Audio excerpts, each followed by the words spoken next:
Hey everyone, Darren here. This is my day one recap of AWS Reinvent 2025. And for the first time in 11 years, I'm not there in person.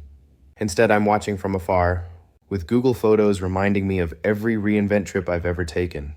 Perfect timing, right? But even through a screen, day one hit differently. AWS came out with a clear message. AI isn't replacing the cloud. AI is demanding a better cloud, and today's announcements delivered exactly that. First up, AWS Clean Rooms. They now generate privacy-preserving synthetic data. It looks like real data. It behaves like real data. But it doesn't expose sensitive customer information.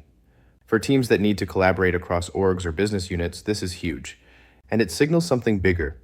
AWS is building a foundation for federated, multi-organization AI. Next, AWS announced Lambda managed instances. This is one of the most useful updates in years. You get the operational model of Lambda, but the flexibility of EC2 underneath. So if you've ever had a workload that didn't fit neatly into Lambda or EC2, this finally bridges that gap. Expect to see this show up in modernization and migration patterns fast. Then we got Route 53 Global Resolver in preview. If you've ever battled hybrid DNS, you know why this matters. This new resolver handles private and public domains with a single global approach. It simplifies multi-region and hybrid DNS in a way that's long overdue. Another one I love, IAM Policy Autopilot.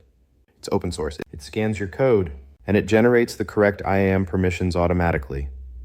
For anyone who's spent hours tuning IAM policies, this will save real time and reduce real mistakes.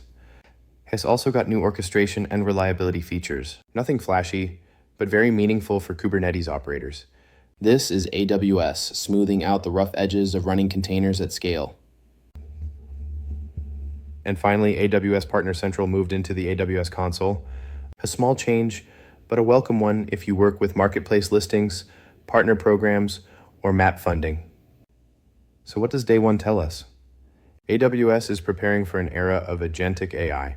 AI that doesn't just generate text, but takes action, orchestrates workflows, and builds real systems. To get there, the cloud underneath has to stop fighting us. And today's updates were all about reducing that friction. It's strange not walking those long Vegas hallways this year. But from a distance, this feels like AWS getting back to what matters: solving real problems and empowering builders.